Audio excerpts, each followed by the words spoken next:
ftoj për fjalën e saj deputetën tonë. Deputetja më aktive në Kuvendin e Shqipërisë, duke mbrojtur kauzat e arsimit, kulturës, zonave të mbrojtura, shkencës. Drejtuesen politike të Rendit të Sarandës, zonja Ila Zhuka. Faleminderit e dashur Flona për prezantimin dhe për moderimin e shkëlqyer që ke bërë sot. Të dashur demokrat, të dashur qytetar, faleminderit shumë që e keni mbushur këtë sallë, edhe pse planifikimi ishte që ne ta bënim në shesh, por dita me shi nuk na lejoi. Por dhe kështu dukemi bukur dhe jemi të gjithë entuziast për fitoren e Partisë Demokratike.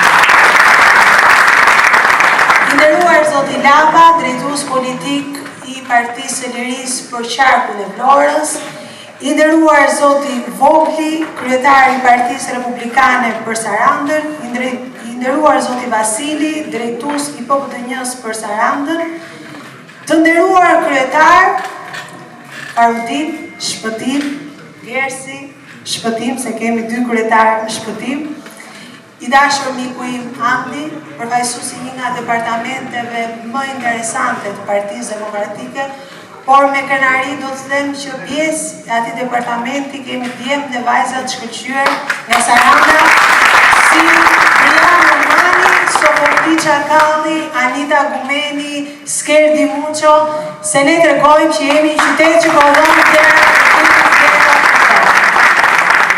Të dashur miqtë e mi, kandidatët e fitores, deputetët e ardhshëm, Matilda dhe Skënder. Të nderuar të ftuar, zonja kryetare, zonja Lejmoni dhe zonja Kondi, e dashur Manjola, i dashur Çapaev, i dashur Gogo, faleminderit gjithëve që jeni këtu dhe që e hapim këtë fushat të bashkuar dhe me një qëllim, fitoren e të gjithë shqiptarëve. Fitoren për të treguar që ne nuk ka bëjmë Shqipërinë madhështore. Ne kemi para jush një ofertë të shkëlqyer.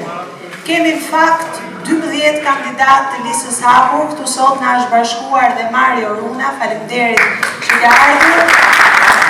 Kemi 4 kandidatë të tjerë të listës mbyllur, secili pa dashur të ndalem te lista e gjatë ka vlera të jashtëzakonshme, por unë desha të them 2 fjalë për 2 kandidatët që përfaqësojnë rrethin ton, rrethin e Sarandës, edhe me përgjegjësi për drejtimin politik të kësaj fushate.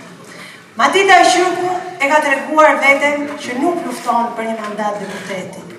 Matilda si ka ardhur mandati deputetit nder, ja kanë çuar me zarf dhe i kanë thënë hajde të bëhesh deputet në vitin 2019.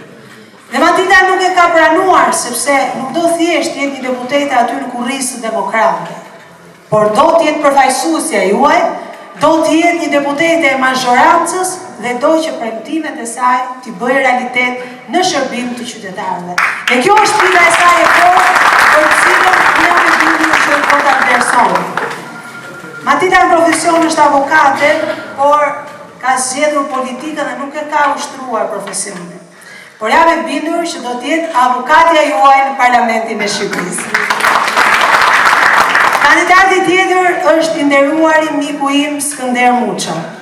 Një emër në fakt që s'ka nevojë për shumë prezantime, sepse Saranda e njeh shumë mirë, një çdo antar të familjes nderuar patriotike, çame, qytetar nderi të Sarandës, një kampion noti i cili do të tregojë që është dhe një kampion në politikë. Dhe të urojmë me zemër që të jemi bashkë që të tre përfaqësues të këtij rrethi të mrekullueshëm të Sarandës, të 4 bashkive, Finish, Konispol, Delvin dhe Sarandë, dhe tregojmë se sa bukur bashkëpunojmë dhe sa mirë mund të bëjmë për interesat e qytetarëve që përfaqësojmë.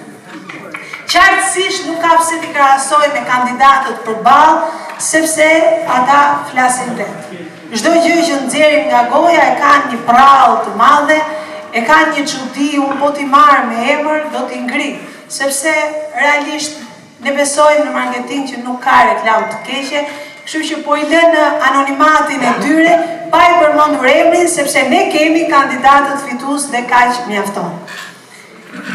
Fakt Partia Socialiste e ka nënvlerësuar rrethin tonë, Kanë vlerësuar sepse në 4 e sigurt të parlamentit të ardhshëm nuk kanë vendosur askënd që përfaqëson Sarandën, askënd që përfaqëson Delfinën, Konespolin apo Finishën. I kanë lënë të gjithë në garë të hapur. Dhe në krahasim me votat që ka Vlora si qendër qarku, të gjithë ata rrezikojnë dhe ngelet që në Partinë Socialiste mos i japin përfaqësimin e duhur këtij rrethi të rëndësishëm që ka votuar radh pas radhe për të dhënë mandate Partisë Socialiste, qoftë lokale, qoftë qendrore, dhe ata nuk i kanë respektuar. Ndërsa unë jam e nderuar në fakt që përfaqësoj këto 4 bashki, duke besuar demokratët me votën e tyre dhe duke marrë bekimin e kryetarit të Partisë Demokratike, profesor doktor Sali Berishës, për të rinnovuar kontraktën e besimit që ka me ju, kësaj radhe për të mos ju përfaqësuar si deputete e opozitës, ku mund të kisha vetëm fjalën dhe atë them se e përdora në funksionin tuaj, po për t'ju përfaqësuar si deputete e mazhorancës për të bërë realitet programin që kemi paraqitur për gjithë shqiptarët dhe për të mbajtur fjalën e dhënë ndaj jush. Është skandaloze se si në vitin 2025, teksa lexojmë artikuj për Maldivet e Europës, për turizmin e shkëlqyer që ka Shqipëria, të vi kryeministri dhe të premtoj 24 orë ujë. Si mund kesh turizëm pa ujë, pa rrugë, pa furnizim me energji në mënyrë të vazhdueshme? Si mund të mburresh që do të marrësh një pasaportë europiane ku s'ke as standard europian? Pasaporta europiane vjen vetëm kur arrihen standardet europiane. Nuk mund të kesh ti shëndetësi me standarde afrikane dhe t'ju premtosh shqiptarëve pasaportë europiane. Nuk mund të kesh arsimin të fundit në testin e PISA-s dhe t'ju premtosh shqiptarëve pasaportë europiane. Nuk mund të kesh qytete që lëngojnë në plera, në mbetje, që harxojnë miliona pa bërë asgjë, qytete pa ujë, pa drita, pa rrugë, pa parkime, dhe të premtosh pasaportë europiane. Në fakt, to janë gënjeshtra bajate të ricikluara në 12 vite, ndërkohë që dhe shqiptarët në fakt e kanë marrë të merë fjalën pasaportë, sepse i kujton vetëm ikjen e familjarëve, ikjen e miqve dhe shpopullimin e vendit. Jemi vendi me diasporën më të madhe në krahasim me numrin e popullsisë që jeton brenda vendit. Por si përgjigje, Edi Rama do të marrë një votë masive kundër nga shqiptarët, por edhe nga gjithë diaspora që voton për herë të parë në këto zgjedhje. Vota e diasporës do të jetë vota e rotacionit politik. Vetëm në qarkun tonë janë regjistruar 19.000 emigrantë, ku të paktën do të prodhojnë një mandat më shumë për Partinë Demokratike.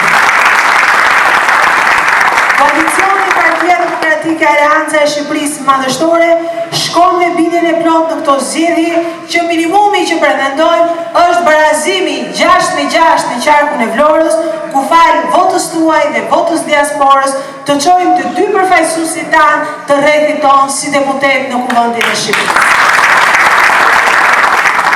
Të gjithë janë të vetëdijshëm si brenda dhe jashtë vendit që Shqipërisi duhet programi i paraqitur nga Partia Demokratike.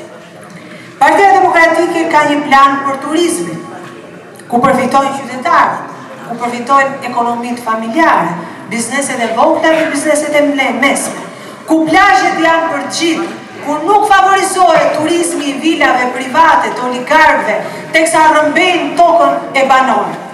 Partia Demokratike me njëherë, ditën e parë që është në parlament, ndalon ligjin e tmerrshëm të vjedhjeve strategjike me emrin investime strategjike, në emër të cilëve është grabitur i gjithë Bregdeti, është privatizuar për klientët e pushtetit dhe është rrëmbyer toka qytetarëve, banorëve autokton të këtyre zonave. Partia Demokratike vendos taksën e sheshtë 10% mbi kapitalin. Partia Demokratike bën 0 taksat për profesionet e lira dhe për biznesin e vogël. Partia Demokratike ul taksën e shitjes së pronës nga 15% në 2%. Me Partinë Demokratike ne heqim taksën Rama mbi karburante. E tha me drejt andi, ne kemi treguar që e bëjmë dhe mund ta bëjmë. Çdo litër karburant do të kushtoj të paktën 24 lekë më lirë. Dhe të gjitha këto janë para që shkojnë në xhepat e qytetarëve që vlen shumë më shumë se sa një 50.000 lekë një herë në 4 vjet për të shitur votën para përfitimeve qindra mijëra lekë që merren vit pas viti nga programi i Partisë Demokratike. Shqiptarëve ju premtua shëndetësi falas, por sot paguajnë për kujdesin e tyre shëndetësor 5 herë më shumë se gjermanët, 3 herë më shumë se italianët dhe paguajnë të paktën 60% shpenzimeve të tyre nga xhepi për sistemin shëndetësor. Sa nga ju, meqense kemi dhe afërsi me Greqinë, kërkojnë dhe shkojnë blejnë ilaçe në shtetin grek. Pse? Sepse cilësia që vjen këtu dhe çmimet që kanë për atë cilësi janë skandaloze. E pra kjo duhet të marrë fund dhe merr fund, duke mos harxuar 300 milion euro për koncesione që pasurojnë vetëm 2-3 oligarkë në shëndetësi dhe ndërkohë nuk kanë asnjë punë për spitalet rajonale, siç është spitali i Delvinës apo spitali i Saranës. Atje ku mua më dhëm shumë, besoj dhe neve të gjithëve, tek trashëgimia kulturore, tek identiteti, tek ajo që nena kanë anatemuar ndonjëherë edhe për aleancat tona, jemi shumë krenarë për aleancat që kemi edhe me Partinë Bashkim për Drejtat e Njeriut, dhe ne nuk bëjmë asnjë kompromis kur vjen puna tek identiteti, tek vlerat dhe tek mbrojtja e trashëgimisë tonë kulturore. Dhe kemi thënë dhe kemi programin e Partisë Demokratike që trashëgimia jonë kulturore nuk do t'jepet kurrë më me koncesion dhe do të anullohet çdo koncesion i dhënë deri tani nga qeveria Rama. Të gjitha këto janë plotësisht të realizueshme, sepse ne do të përdorim paranë publike për të mirën publike dhe jo për të pasuruar veten dhe klientët e pushtetit. Por ne kemi dhe një garanci tjetër të fortë. Kryeministrin e ardhshëm Sali Berisha, i cili bahet për diçka.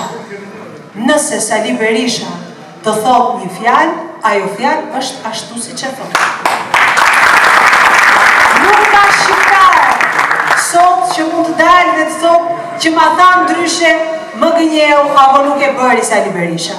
Sali Berisha ka markën e vetë të besimit dhe është garancia që ky program do të zbatohet, sepse e ka treguar në fakt që të pamundurën e bën të mundur. E ka treguar që punon për Shqipërinë dhe arritjet më të mëdha që ka pasur Shqipëria ka qenë pikërisht kur Sali Berisha ka qenë kryeministër i Shqipërisë. Ndaj, ekipi Partisë Demokratike me në krye kryeministrin e ardhshëm Berisha do ta bëjë Shqipërinë madhështore. Fati është në krahun tonë. Ne jemi nisha. Ne jemi nisha në fletën e votimit, ne do të jemi të parët në rezultatin më të thellë historik të fitores Partisë Demokratike.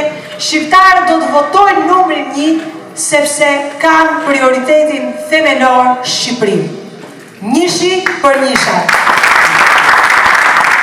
Të dashur miq, ne sot hapëm fushatën tonë për rrethin e Sarandës. Nisëm së bashku rrugtimin e fitores, nisëm rrugën për ndryshimin thelbësor të Shqipërisë dhe ne ju premtojmë sinqeritet, punë, përgjegjësi për të realizuar programin tonë, për të realizuar Shqipërinë madhështore. Së fundmi duhet ju them që kjo është një rrugë që bëhet vetëm duke qenë kështu siç jemi sot këtu. Të gjithë bashkë, të gjithë kontributorë dhe të gjithë fitimtarë, jo vetëm kandidatët, secili nga ju është pjesë e fitores, do të jetë pjesë e qeverisjes Partisë Demokratike dhe çdo shqiptar do të përfitojë nga programi i Partisë Demokratike. Vetëm të bashkuar fitojnë, rrot Partia Demokratike.